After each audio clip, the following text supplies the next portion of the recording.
Bem-vindo à terceira lição do curso de Direito Romano Atual. Eu sou Elcio Madeira, o seu professor.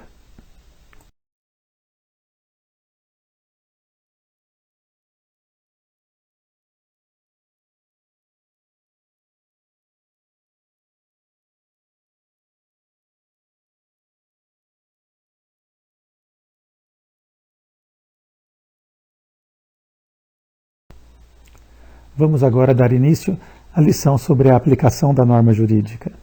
O que é norma jurídica já sabemos, ou direito objetivo, é o preceito hipotético abstrato que regulamenta a conduta humana e que tem força coercitiva. As normas, sabemos também, são dirigidas a toda a sociedade e todos têm que obedecer. Essas normas são reveladas pelas fontes do direito. As normas geralmente vêm com um nome. Quais são as fontes do direito? Quais são as formas de expressão do direito objetivo? As formas as fontes são várias, já vimos algumas. Conhecemos as normas do edito, as normas que às vezes vêm com o nome de plebiscito, de Constituição Imperial, de costume, de decisões dos prudentes, a interpretação dos prudentes. Nós conhecemos vários tipos de normas. Modernamente também você conhece a Constituição, os códigos, as leis.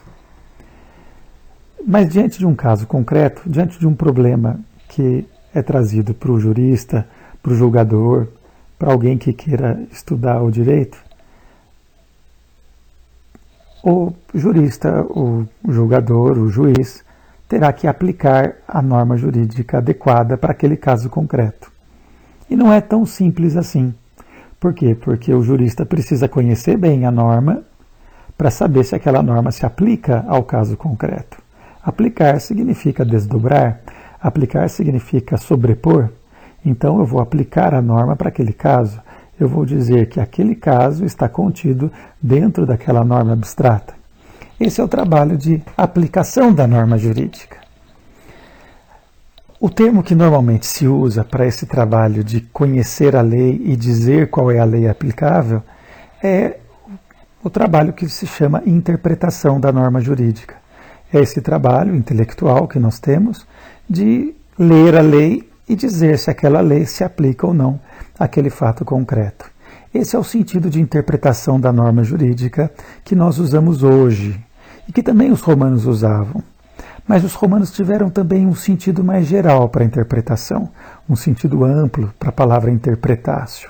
Nós já estudamos, quando estudamos as fontes do direito, nós dizíamos que o jurista romano, ele não só interpretava a lei das 12 tábuas, o edito, os plebiscitos, mas esse jurista romano, ele também era convidado a solucionar casos novos, não previstos nas leis. Então o trabalho de interpretação dele era um trabalho criativo, era um trabalho de aproveitar em parte as poucas leis ou os poucos costumes que existiam na origem, e ele mesmo ia tomando decisões sem que existissem leis para resolver o problema. Por isso que em Roma a interpretação dos prudentes tinha uma dimensão muito grande. Eles não só explicavam e interpretando as normas que já existiam, mas também nessas interpretações eles escreveram diversos livros, centenas, se não milhares de pareceres e livros que, ao explicar as poucas leis, editos e constituições imperiais, eles acabavam acrescentando soluções que passavam a ser usadas pelos juristas ou pelos juízes subsequentes. Por isso a interpretação tem dois sentidos, em resumo. a interpretação, de um lado, num sentido amplo, é a própria explicação de todo o direito pelos juristas, por esses cientistas do direito, que eram em Roma fundadores de direitos, criadores de direitos. Iura conditores, iuris auctores, dizia Pompônio, por exemplo, no primeiro livro do Digesto. Num segundo sentido, no sentido mais restrito, no sentido que é mais conhecido e usado ainda hoje no sistema jurídico atual, é o sentido de aplicar a norma jurídica ao fato concreto, de fixar a relação jurídica, de dizer o que aquela norma está dizendo, esclarecer para quem interessa o sentido da norma e aplicá-la no caso concreto. Olha, para esse contrato aplica-se essa regra, para esse crime se aplica esse artigo, para esse tributo se aplica aquele outro artigo. Isso é o trabalho de interpretação. Para interpretar, existem inúmeras regras, porque às vezes o texto da lei é muito obscuro, ou ele é mal redigido, ou ele não é tão claro, ou os casos novos têm algum detalhe que não está bem claro se está de acordo com a lei ou não. Então merece o juiz interpretar o texto legal para tirar essas obscuridades, para tentar esclarecer o significado da norma para aquela nova realidade ou para a realidade. O conjunto de regras de interpretação, são muitas as regras de interpretação, por exemplo, a lei não deve ser retroativa, por exemplo, nos casos mais duvidosos, devemos sempre buscar as soluções mais humanas, mais benignas. Se houver duas leis em conflito, vamos tentar verificar qual é a que mais genérica ou mais específica, dependendo do assunto. Então, as regras de interpretação são muitas, nós vamos estudar algumas hoje, e o conjunto de todas essas regras, de como interpretar, como ler a lei, como extrair uma análise gramatical da lei, como estabelecer um acordo entre uma lei que aparentemente contraria a outra, como fazer uma concordância das normas, o conjunto das regras que ajudam você a interpretar a lei chama-se hermenêutica jurídica. Então, interpretar é explicar a lei. E a hermenêutica, o que é? A hermenêutica é o conjunto de regras de interpretação. Então, a lição de hoje é toda ela sobre regras de interpretação. Então, é uma lição de hermenêutica jurídica. A palavra hermenêutica é estranha, mas na verdade ela é muito simples. Ela vem daquele deusinho da Grécia chamado Hermes, que em Roma era Mercúrio, e que era o intérprete, o mensageiro dos deuses. Eram eles quem revelavam as mensagens dos deuses entre eles, ou até dos deuses aos homens. Então ficou essa palavrinha como estudo da interpretação na área do direito.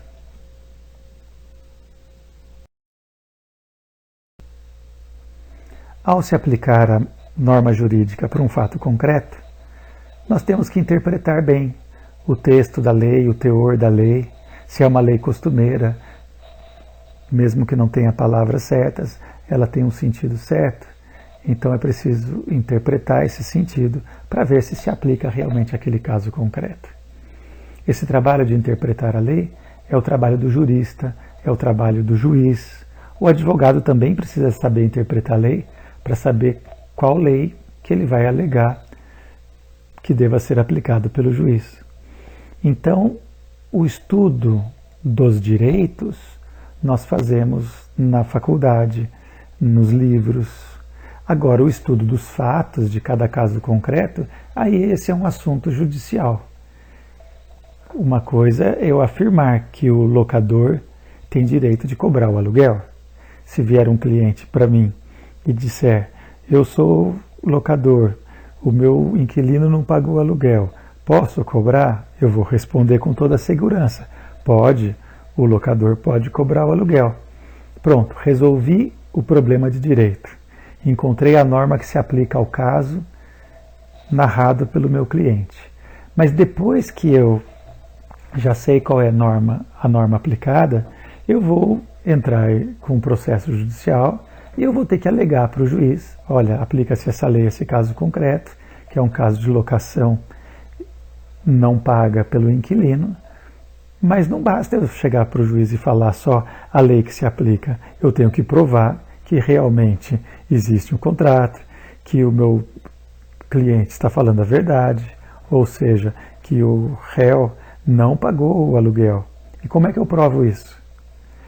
A lei eu não preciso provar, porque o tribunal já conhece a lei, mas o fato, a res facti, a quaestio facti, a questão de fato, eu preciso demonstrar.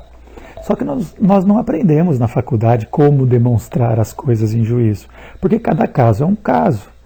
Você chega para o seu cliente e pergunta, escuta, o que você tem aí de provas para eu apresentar ao juiz? Eu tenho aqui um WhatsApp, eu tenho aqui um meu extrato bancário que mostra que nesse mês não entrou nenhum dinheiro. Olha, eu tenho aqui a cópia do contrato. Olha, eu tenho testemunhas aqui que ouviram do meu inquilino que ele estava dizendo para todo mundo que não vai mais me pagar o aluguel. E isso se confirmou.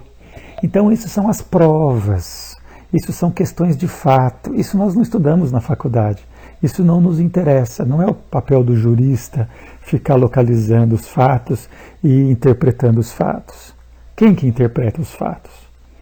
As próprias partes fazem os seus depoimentos pessoais, os peritos analisam, eu chamo o médico para saber se aquela pessoa estava doente ou não estava doente, eu vou chamar o engenheiro para saber se aquela ponte que caiu, ela estava em condições ruins ou estava em condições boas, eu vou chamar um meteorologista para dizer se realmente naquela noite em que aconteceu o acidente foi realmente uma noite de muitos raios perigosos.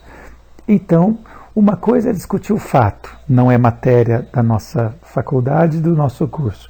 Outra coisa é discutir o direito, ou seja, sabendo qual é o fato, qual é a norma a ser aplicada.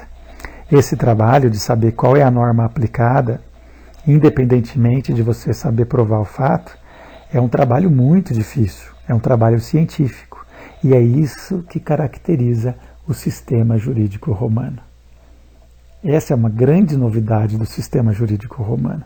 Os romanos souberam separar muito bem as questões jurídicas das questões de fato. Coisa que não acontece em outros sistemas jurídicos. Se vocês já viram, por exemplo, filmes norte-americanos, que em geral revelam bem o que acontece na prática daqueles tribunais, você vê que as pessoas, os advogados, não estão discutindo direito. Um advogado nunca abre um livro de direito científico para resolver o caso. Os advogados ali num tribunal de um júri que você assiste nos filmes norte-americanos, eles ficam só discutindo as provas, discutindo fato, porque é mais importante lá conhecer bem o fato do que conhecer o direito. Porque, em tese, o direito, enquanto norma jurídica abstrata, não existe, ou se existe, ele é pouco usado ou bem menos usado do que nós. Se você vai a uma universidade norte-americana, por exemplo, você não vai encontrar uma doutrina. Nunca um advogado vai chegar para o juiz e vai falar: seu juiz, esse caso deve ser resolvido segundo a opinião do jurista A, B, C ou D. Eles não leem livros de doutrina. Nós aqui fazemos completamente diferente. Como nós somos de um sistema científico, desde Roma até hoje, os países que seguem o modelo romano, a Europa em geral, a América Latina em geral, uma boa parte da África e da Ásia, todos esses países adotam esse modelo em que já existe previamente a solução jurídica antes de os fatos acontecerem. Porque a lei é uma previsão futura, a lei é um preceito hipotético que prevê uma situação que vai acontecer. Então, antes de os fatos acontecerem, nós já podemos saber qual é a solução para cada caso. Diferentemente em outros sistemas jurídicos, em que o fato acontece, você nunca vai saber direito qual é a solução que vai ser dada. Pode depender de jurados, pode depender de uma grande discussão sobre o fato, mais do que uma discussão de direito. Então vamos entender o que é essa discussão que nós fazemos do direito. Em Roma, essa distinção era tão clara que eles tinham dois juízes diferentes para julgar a mesma causa. Em Roma, tanto na época da realeza, do começo da República, como até o final do período clássico, existem processos civis que são julgados por dois julgadores. Um faz a discussão e a análise do direito. Ele vai dizer qual é a norma aplicada para aquele caso concreto. O outro vai dizer, bom, mas será que esse é o que vai discutir o fato? O outro juiz vai ouvir as provas, ouvir as testemunhas, ouvir os debates dos advogados, ouvir o autor, ouvir o réu, para ver se estão realmente falando a verdade e se realmente aqueles fatos que foram já pré-julgados pelo julgador de direito realmente se confirmam. E quem é que faz o julgamento de direito e quem é que faz o julgamento de fato? Em Roma, o julgamento de direito, como regra geral, é feito pelo pretor.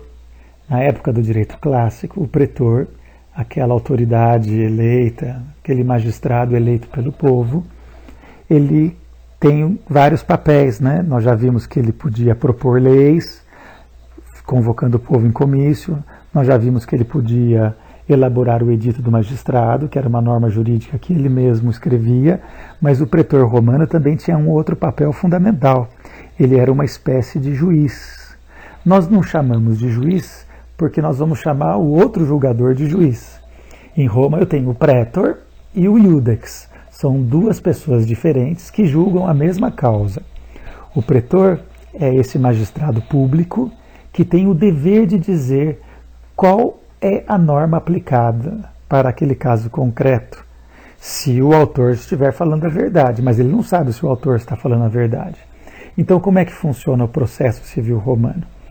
As duas partes comparecem perante um pretor, o autor e o réu, e o pretor ouve rapidamente as duas partes e vamos imaginar que ele perceba que a discussão é uma reivindicação. O autor se diz dono, proprietário de um objeto e ele quer o objeto que está nas mãos do réu. Então eu tenho duas pessoas, um autor dizendo-se proprietário que quer reivindicar o bem do réu. O juiz, o pretor, né, ele vai ouvir, bom, existe isso sim no nosso direito, existe a previsão da ação de reivindicação. Então, se você se diz proprietário e quer de volta, a ação realmente é de reivindicação. Então, eu vou preparar aqui uma fórmula, eu vou dizer, realmente se aplica a lei que trata da vindicatio rei. O processo que o pretor julga tem uma paginazinha só, chama-se fórmula. Ele preenche rapidamente com o nome do autor e do réu, diz qual é a norma aplicada, mas ele não tem certeza se o autor está falando a verdade ou não. Mas ele não quer saber disso, ele não vai julgar o fato, ele só está julgando o direito. Então ele vai chegar para as duas partes e vai falar assim, bom, agora que nós já sabemos o que o autor quer e o que o réu está alegando em defesa, eu quero saber de vocês. Vocês conhecem alguém aí na cidade em que os dois confiem para nomearmos como juiz? Aí as duas partes, com a colaboração do pretor, né, escolhem um juiz e o pretor nomeia um juiz para a causa, que é um particular qualquer, é um juiz privado, um iudex ou arbiter em latim. Então, o processo romano se desenvolve em dois momentos. Eu tenho um julgador que diz qual é a norma aplicável em tese, as partes escolhem um juiz e depois as partes vão até o juiz e junto o juiz vai julgar aquela causa com a fórmula que o pretor enviou para ele. O que contém na fórmula do pretor? O pretor diz assim, eu, pretor, nomeio o juiz fulano de tal. Juiz, verifique se o autor, por exemplo, Plauto, verifique se o autor Plauto é proprietário do objeto X. E se o possuidor atual, né, não tem justificativa para ficar com o bem? E se não tiver, mande devolver o objeto para o proprietário ou condena o réu a pagar uma quantia X. Ou seja, o pretor ele já elaborou o processo e a decisão. Já disse o que é que deve acontecer com o réu se o autor tiver razão. Mas o pretor não sabe se o autor tem razão. Quem vai saber vai ser o árbitro, porque é o árbitro que vai ouvir as provas, é o árbitro que vai receber os advogados, as alegações e os julgamentos de fato, os julgamentos feitos pelo árbitro também ou juiz, são julgamentos feitos em praça pública, com testemunhas, trazem escravos às vezes para serem apertados e obter informações, trazem documentos, e fica toda aquela discussão e todo mundo assistindo. Era um festival, praticamente. Os oradores, advogados, faziam grandes defesas. Às vezes uma parte ia com 5, 6, 8 advogados, porque advocatus é o chamado para junto de. Ad quer dizer para próximo, junto. Vocatus quer dizer chamado. Então o autor e o réu chamavam para junto deles, para próximo deles, oradores, pessoas que pudessem explicar bem e convencer o juiz que eles tinham razão. Se o juiz chegasse à conclusão que realmente o objeto pertencia, era de propriedade do autor e que o réu não tinha uma razão para estar na posse daquele objeto, o juiz condena a devolver o objeto. Então o juiz, ele apenas cumpre a fórmula que o pretor previamente organizou para ele. O pretor já fez o julgamento de direito. Resta saber se o réu vai ser absolvido ou vai ser condenado. Então, qual é o papel de um juiz em Roma, de um juiz privado? É receber o julgamento prévio feito pelo pretor e ouvir as testemunhas, ouvir as partes, os advogados, e depois de ouvir, chegar à conclusão e escrever a seguinte sentença, em latim sententia. Ele só podia dar 3 tipos de sentença, o juiz romano.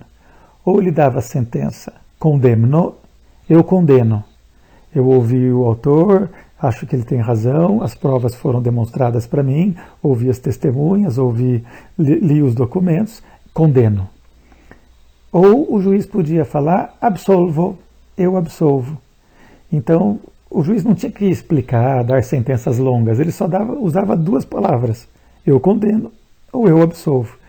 Se ele condenasse, a condenação já estava prevista pela fórmula, porque o juiz anterior, o pretor, na fase in iure do processo, na primeira fase do processo, já dizia qual era a norma aplicável e qual era a sanção caso aquela norma fosse aplicada, caso o autor tivesse razão. Então o juiz ele não tem que discutir o direito, ele só tem que entender os fatos e ver se o autor falou a verdade ou não falou a verdade. Se ele julgou que falou a verdade, ele condena o réu. E a condenação já foi prevista pelo pretor que já tinha feito o julgamento de direito. É assim que funciona o processo romano. É belíssimo, porque tem 2 fases completamente diferentes, uma pública e uma privada. Conhecer as leis é dever das autoridades públicas, dos magistrados, e o magistrado aplica a norma jurídica. E o juiz, escolhido pelas partes, o árbitro, vai julgar, ouvir as testemunhas e dizer se condena ou absolve.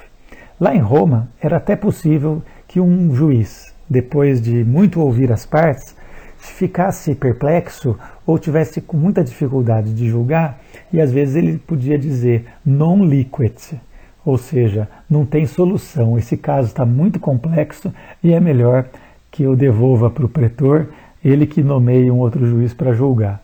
Então, um outro árbitro ou juiz para julgar. Então, temos 2 julgadores em Roma, um que faz a discussão do direito e um que faz a discussão do fato.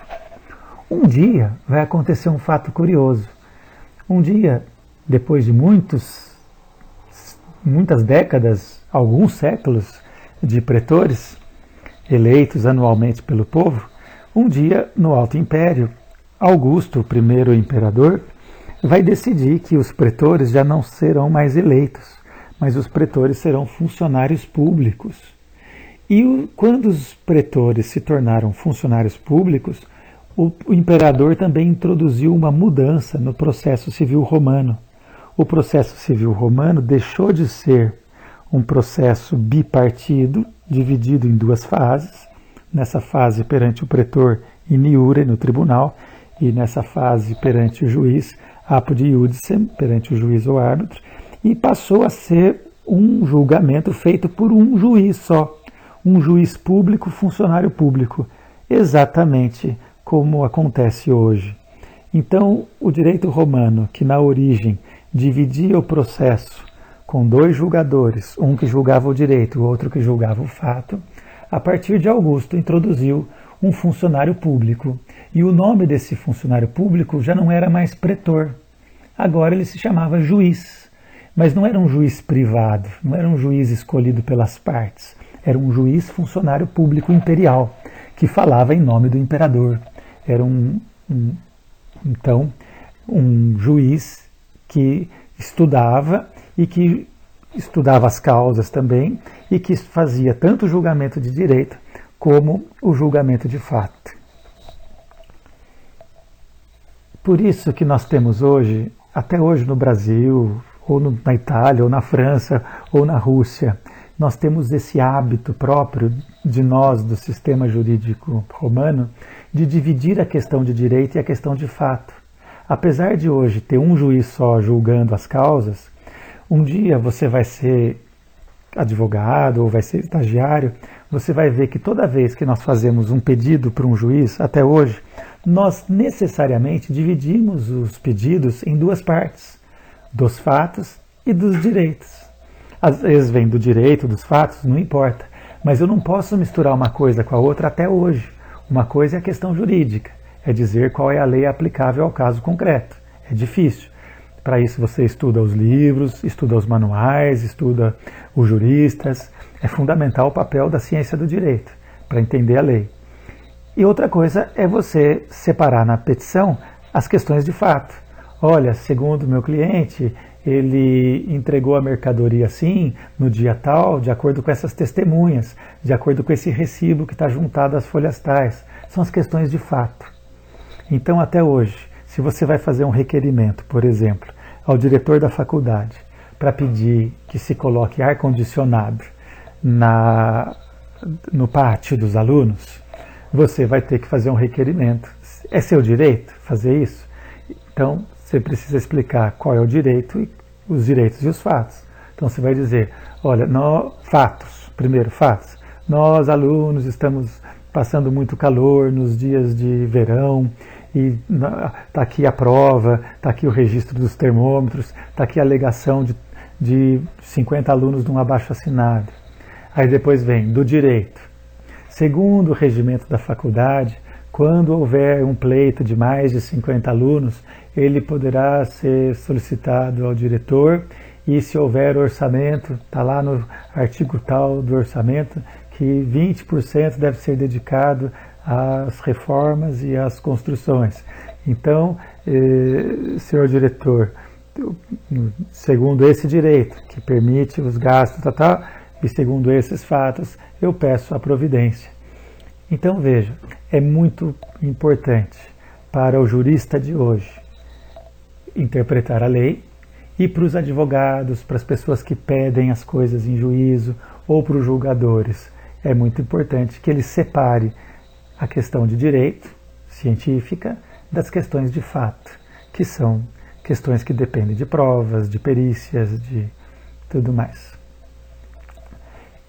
Muito interessante saber que no sistema jurídico da Common Law, no sistema jurídico norte-americano, inglês, e que se encontra em alguns países do mundo, não é um grande sistema jurídico, mas ele é o segundo maior depois do sistema jurídico romano.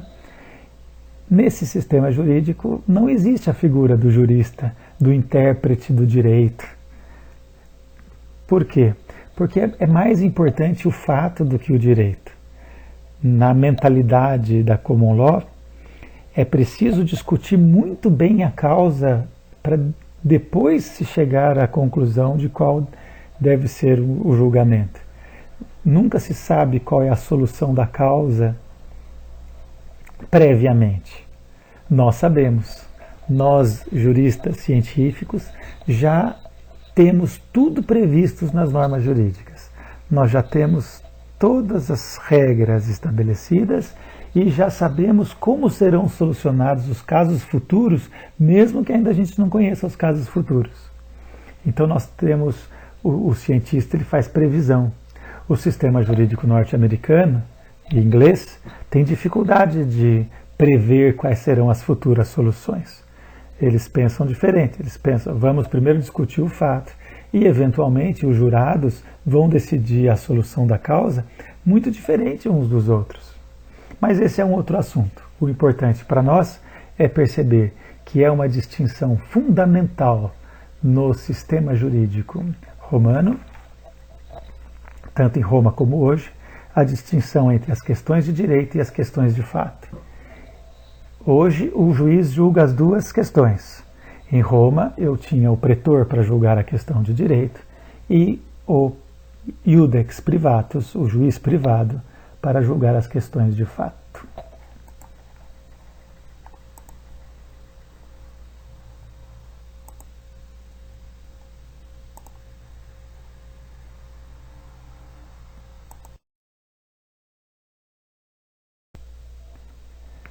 Nós explicamos até agora o chamado processo formulário, que é o processo judicial, civil, mais comum no período clássico do direito romano.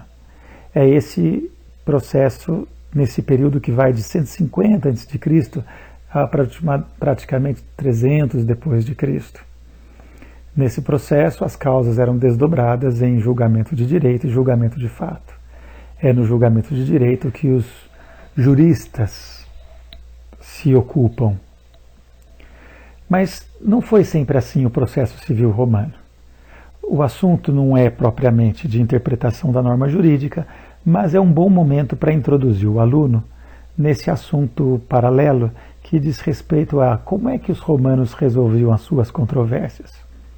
Nas origens de Roma, a justiça era completamente privada, ou seja, quem é que julgava as causas? O pater familias. Cada chefe de família resolvia as controvérsias entre os seus. E se houvesse uma controvérsia, uma briga entre pessoas de famílias diferentes? Esperava-se que o pater familias daquele que causou a agressão ou que fez a injustiça, o próprio pater familias julgasse o seu particular de acordo com seus costumes, de acordo com os costumes da cidade.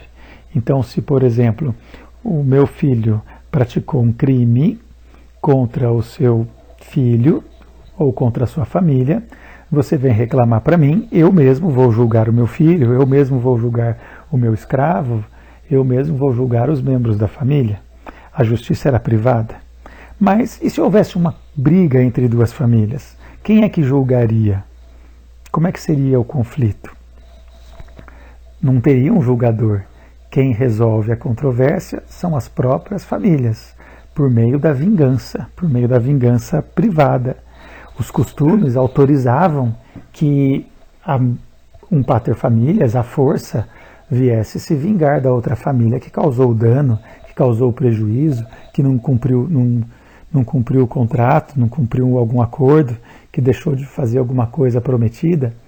Então, cabia aos próprios particulares vingar-se dos outros. Mas não era uma vingança ilimitada, de violência, porque existiam os costumes que regravam, que regulamentavam essa conduta de vingança privada. Essa justiça privada, aos poucos, foi sendo acompanhada de causas em que a cidade, organizada pelos reis, passasse a julgar. Principalmente causas não civis, causas penais, por exemplo. Alguns crimes começam a ser definidos e quem vai julgar aquele criminoso não vai ser mais o pater familias dentro de casa, nem será a vingança de uma família contra a outra que vai resolver o problema. Já teremos alguns primeiros crimes que são julgados pelo próprio rei, ou mais tarde por algumas autoridades que nascem na realeza, como os duoviri perdueliones, para julgar os traidores da pátria. Então a justiça vai se tornando pública aos poucos. Em matéria civil, que é o que nos interessa, no período da realeza, praticamente todas as matérias civis eram resolvidas entre os particulares. Eventualmente, eles até sozinhos, sem a participação do rei, sozinhos escolhiam, às vezes, um árbitro para julgar, escolhiam um pontífice para julgar, que era quem mais conhecia os costumes, pedia a opinião de um pontífice, de um jurista religioso, e aquela solução às vezes satisfazia e as partes cumpriam. Mas o processo vai se organizar melhor quando os plebeus exigiram a publicação e a elaboração de uma lei que revelasse todos os costumes e que acrescentasse a esses costumes algumas coisas novas para a cidade. Entre as coisas novas introduzidas pelas ações, pela Lei das 12 Tábuas, foram as ações da lei. Foram 5 processos judiciais, 5 modelos de processos, em que autor e réu discutem com uma autoridade, inicialmente é o pontífice, mais tarde vai ser o pretor, e juntos elegem um árbitro para julgar as causas. Então, já pela Lei das 12 Tábuas, começou a existir essa grande diferença romana entre as questões de direito e as questões de fato. As questões de direito eram tratadas no tribunal, in iure, perante inicialmente o pontífice, mas quando surgiu o pretor, perante o magistrado pretor, e mais tarde, depois de julgar o direito, no dia seguinte, alguns dias depois, o juiz escolhido por eles vai julgar o processo. É a chamada bipartição da instância, que se desenvolveu melhor no sistema formulário, e se desenvolveu melhor porque o pretor romano, diferentemente dos pontífices antes, os pretores romanos, embora eles tenham sido criados lá em 367, quando começa a chegar já a metade da República, final da República, 149 a.C., eles começam também a melhorar as regras do processo e criar ações novas, modelos novos de processos, não só aqueles 5 modelinhos que existiam rígidos, rigorosos e muito formais da Lei das 12 Tábuas. Então o pretor romano, a cada dia, criava um processo formulário novo, criava um processo para cada assunto, um processo para pedir herança, um processo para executar um devedor, um processo para estabelecer a cobrança de um contrato, um processo para estabelecer que pode anular contratos por dolo, um processo para proteger o possuidor de algumas coisas, e assim vai criando diversos processos para proteger um certo tipo de contrato. E o número de processos vai aumentar muito. E em todos eles existe essa bipartição. O pretor julga o direito e o árbitro escolhido pelas partes, ou o juiz, julga depois o fato. E finalmente, quando é introduzido pela burocracia imperial, na época em que já não existia mais a República Romana com os seus vários cargos eletivos, mas existia uma sociedade administrada por um imperador, por dinastias de imperadores, que podiam organizar, e de fato organizavam, e muito bem organizado, toda uma burocracia estatal, a exemplo do que já sabiam fazer com os exércitos.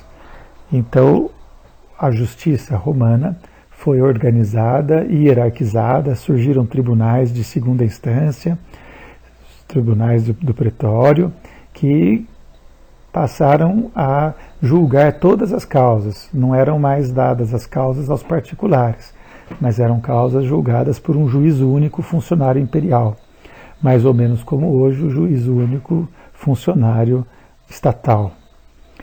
E nesse procedimento também surgiram vários processos novos, mas não foi da noite para o dia que todas as causas passaram a ser julgadas por um juiz único, não. Aquelas causas que vinham da República continuavam sendo julgadas na fase in iure e na fase apud iudice. E as causas novas criadas iam sendo julgadas apenas pelo juiz único.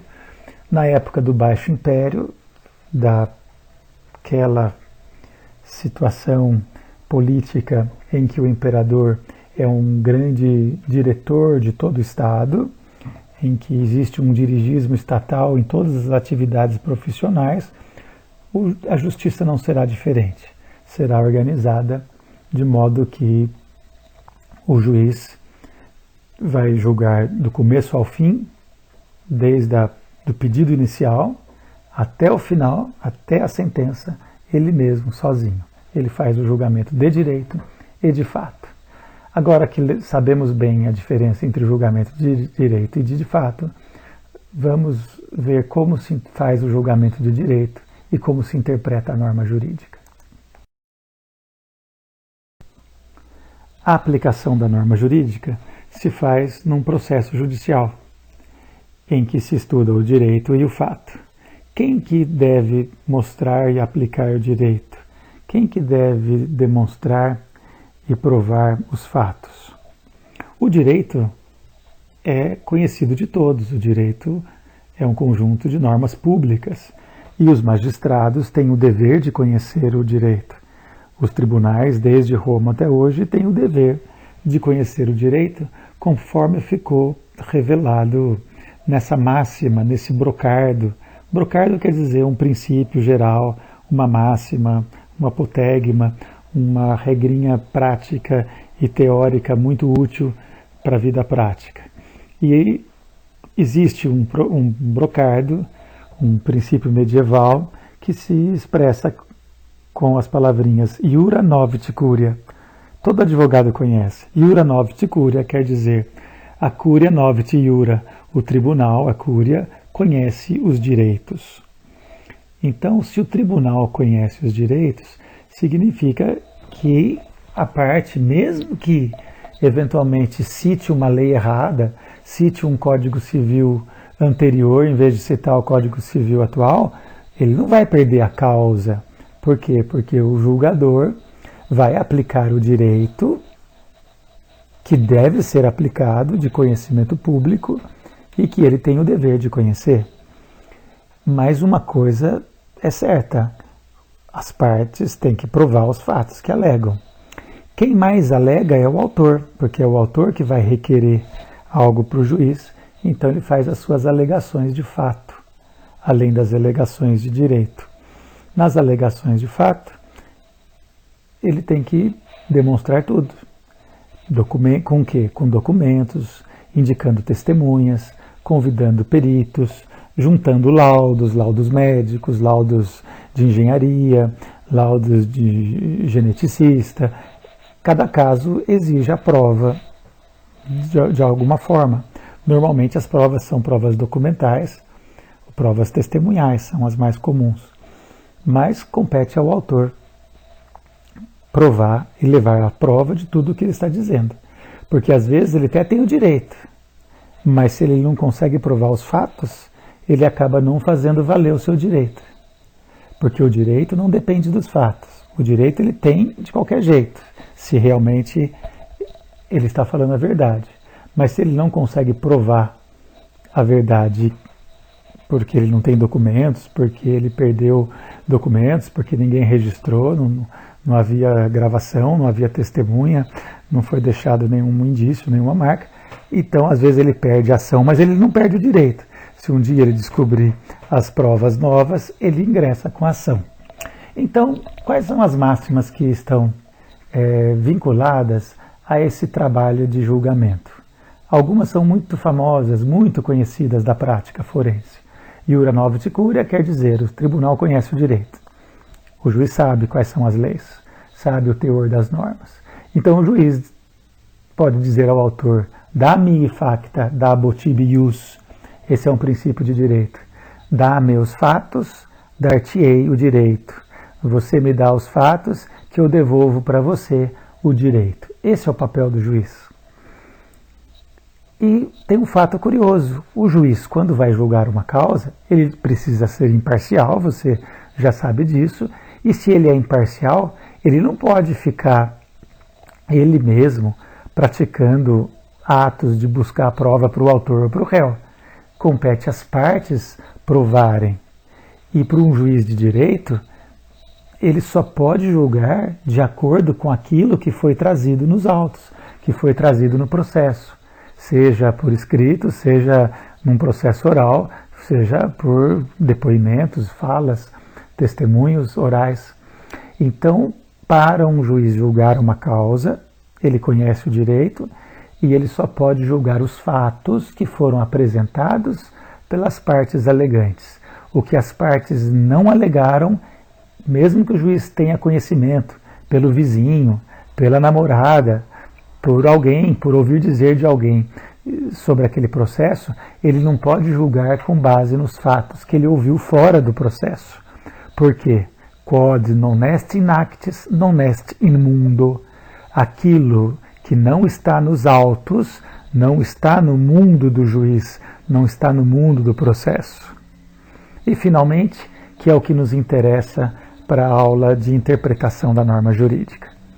Interessa agora entender o princípio do ônus da prova, o princípio do onus probandi. Esse princípio você já conhece provavelmente antes de entrar na faculdade. É o princípio que diz que quem alega deve provar. Quis allegat debet probare. Há várias formas de dizer o mesmo princípio. Muitos advogados usam essas frases que aparecem aqui no nosso quadro.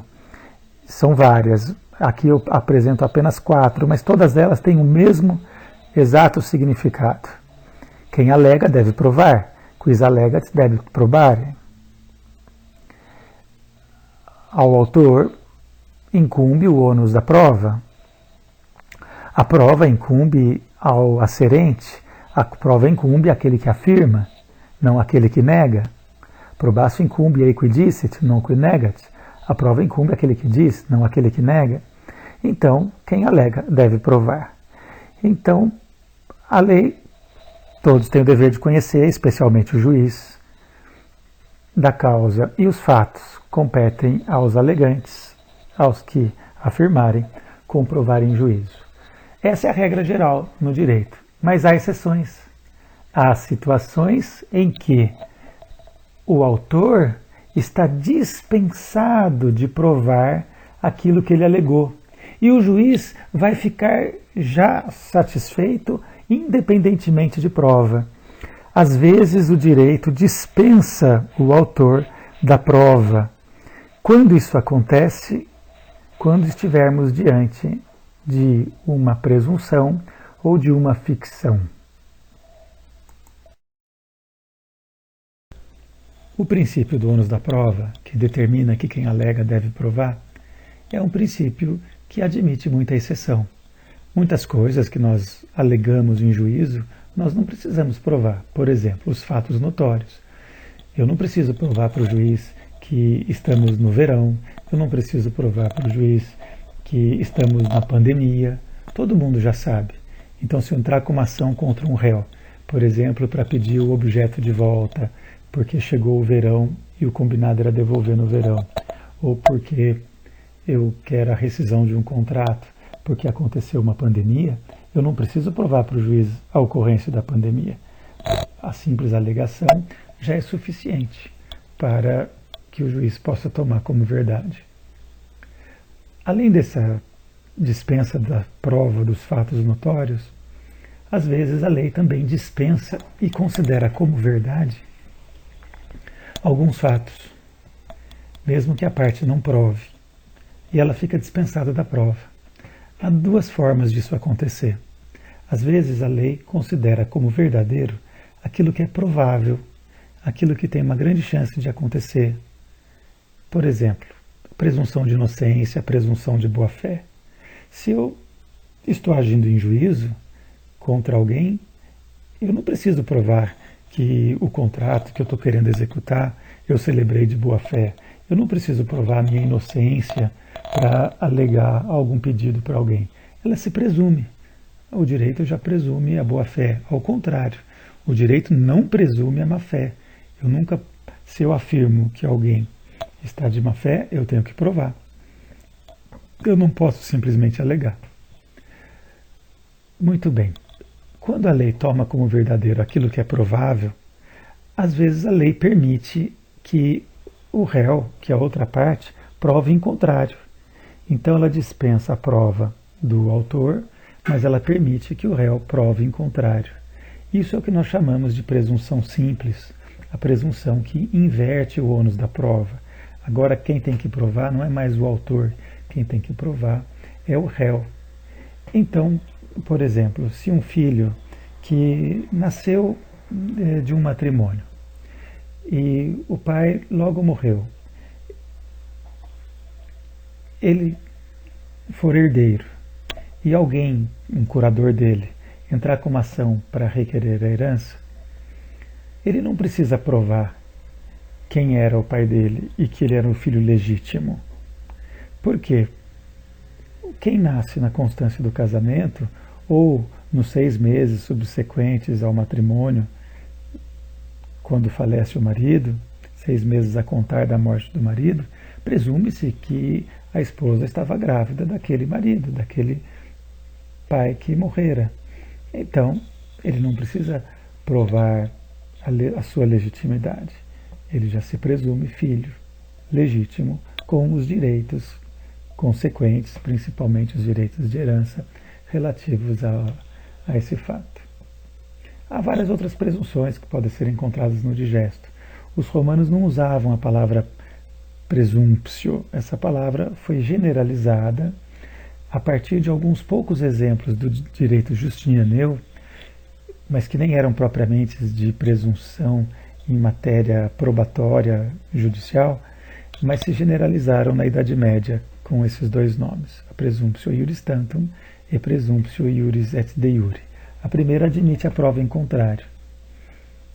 Então, por exemplo, se um outro herdeiro disser, não, esse filho, ele é ilegítimo, ele não é filho desse marido, traga aqui a esposa e vamos ver se ela não confessa que esse filho não nasceu do marido que falecera, mas é um filho que resulta de uma outra relação que ela teve. Se houver essa demonstração e se houver essa prova, por exemplo, por parte, né, da esposa, então essa presunção vai por água abaixo e o que era provável demonstrou-se que não foi verdadeiro e o réu pôde inverter e demonstrar em contrário.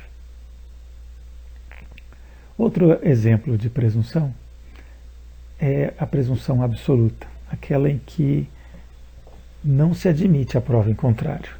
A lei se contenta com a alegação do autor e não dá a chance para o réu de alegar em contrário.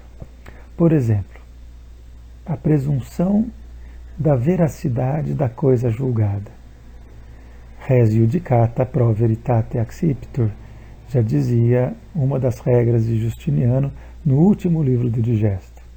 Essa é uma verdade que vale até hoje, o princípio da veracidade da coisa julgada. Então vamos imaginar que alguém que entrou com uma ação contra o outro para dizer que, para obter do juiz a confirmação da existência de um contrato, por exemplo. E o juiz condenou o réu ao pagamento, condenou, depois de as partes demonstrarem que existiu o contrato, que não houve pagamento, o juiz condenou, deu uma sentença. Eu condeno Tício a pagar 200 para o Elcio. Essa é uma sentença. Essa sentença, ela é verdadeira, ou seja, o que está afirmado ali foi justo, foi correto? Pode ser que o juiz tenha errado, não pode? Pode. Mas é frequente que os juízes erram? Não, não é frequente. É bem provável que essa sentença esteja correta. É muito provável que essa sentença foi dada corretamente. Não posso presumir que o juiz errou, não posso presumir que o juiz tenha recebido propina. Então, uma sentença judicial se transforma em res iudicata, coisa julgada. E a coisa julgada não admite prova em contrário. Então, vamos imaginar que eu chego depois para um juiz e falo: olha, eu vim cobrar do Tício a quantia porque ele foi condenado no ano passado por uma sentença a me pagar 1.000, mas eu ainda não cobrei, ele ainda não me pagou. Então, juiz, eu trago aqui a sentença do juiz anterior e quero a execução dos bens desse devedor. Esse devedor pode alegar: não, mas isso não é verdade, essa coisa que foi julgada não corresponde à realidade, não foi bem julgada.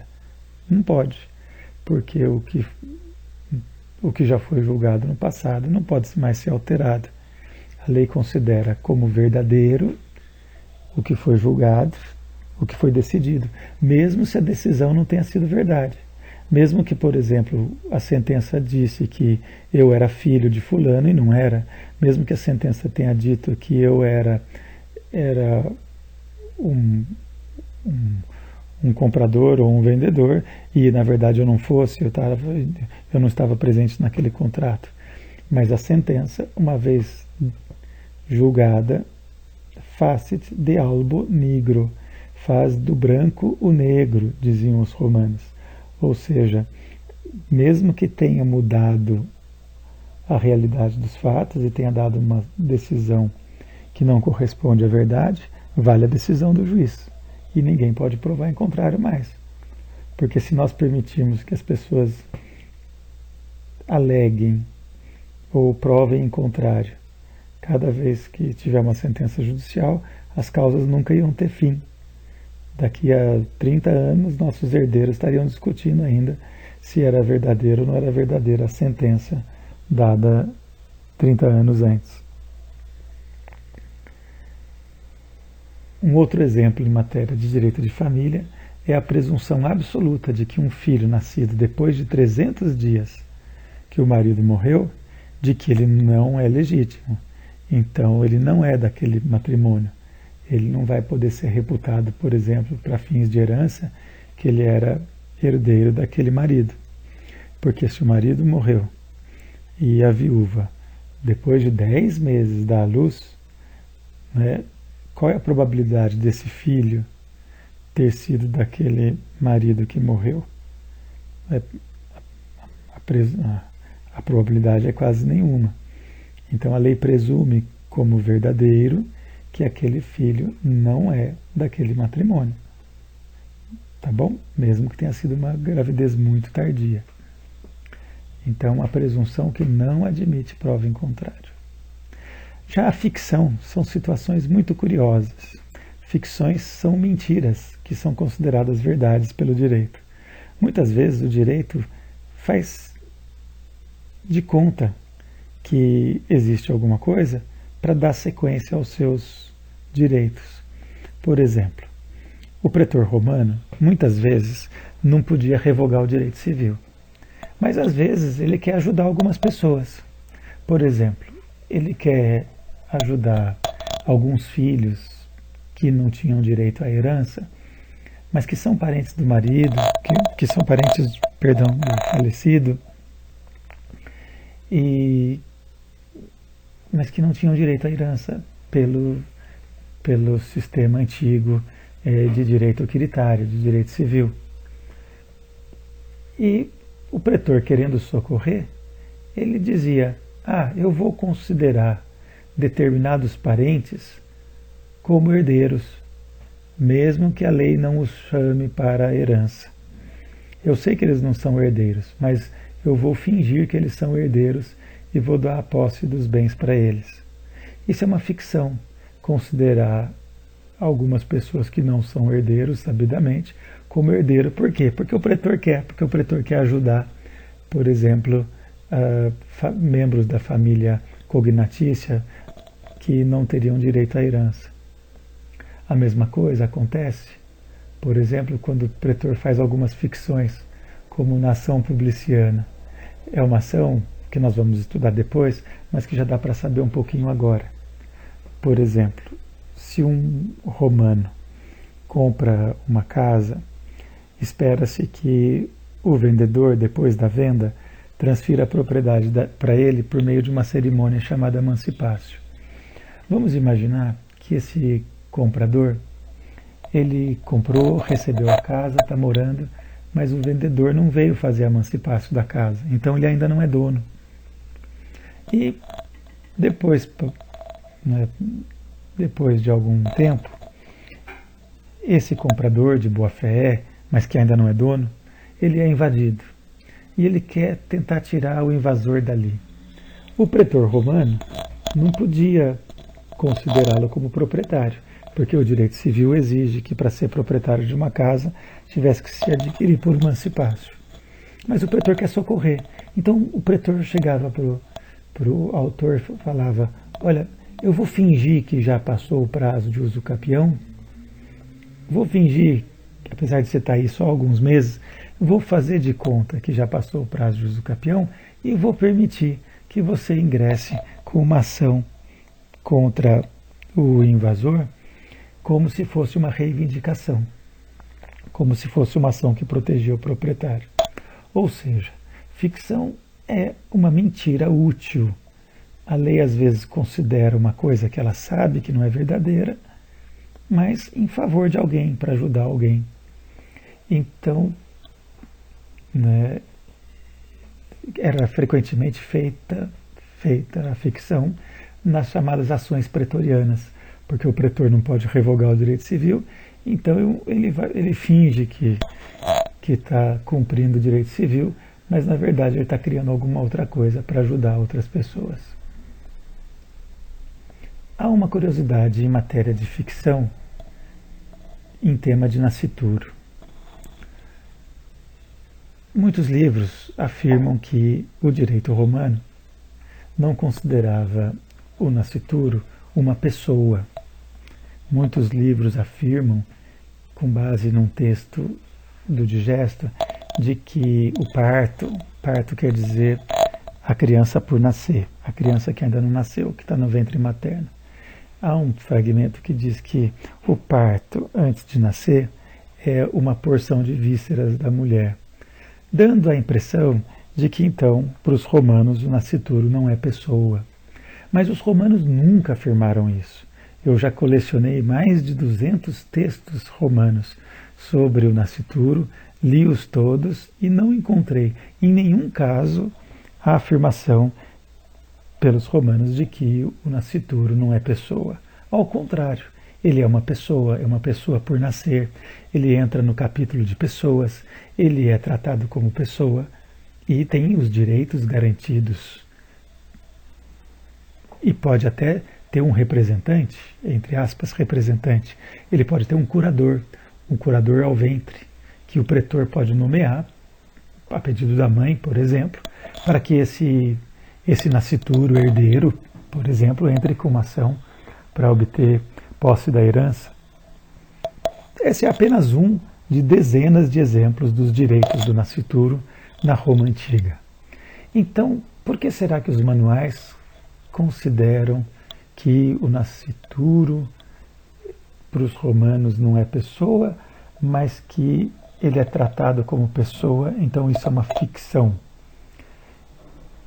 Porque é uma interpretação que um jurista no século XIX fez, alemão, o Karl von Savigny, que criou essa teoria de que o nascituro é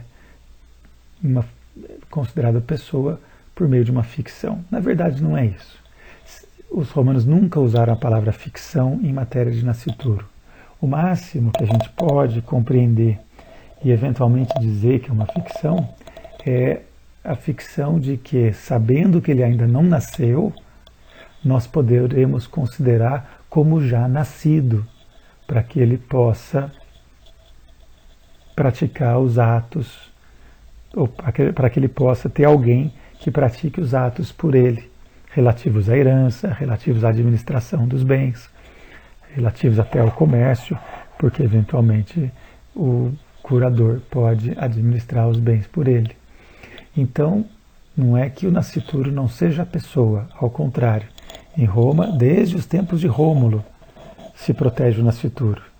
Uma das leis mais antigas de Roma, ainda da realeza, já dizia que se uma mulher grávida for condenada à morte, não se pode condenar o nascituro. Tem que esperar o nascituro nascer para depois a mulher sofrer a pena de morte. Ou seja, é garantido o direito da pessoa, o direito do nascituro. Não só nisso, como numa porção de outros direitos hereditários, de cidadania e outros que não interessam agora.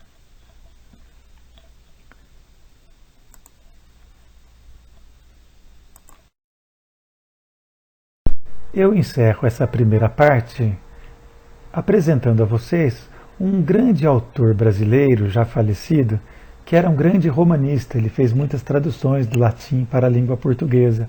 E era também um grande civilista, um grande professor de direito civil. Seu nome, Rubens Limões de França. E as suas obras ficaram clássicas. Elas são muito didáticas e eu sempre recomendo a leitura. Elas me inspiraram muito quando era estudante e até hoje ainda consulto quando quero dar clareza aos assuntos de direito civil. Essas três obras, apesar de aparecerem obras de direito civil, não são só de direito civil, são escritas numa perspectiva romanista. Nas três obras há várias traduções de textos latinos e uma situação contínua do direito romano, na medida em que o autor percebeu que o fundamento do direito moderno era o direito romano, e continua sendo. É assim que eu sugiro o livro da Hermenêutica Jurídica. Os três são muito pequenos e muito fáceis de ler, e ao mesmo tempo são profundos. Os Brocardos Jurídicos, em que tratam das regras de Justiniano, do último livro do Digesto e do último título do último livro, e a obra Os Princípios Gerais de Direito. Boa leitura para vocês.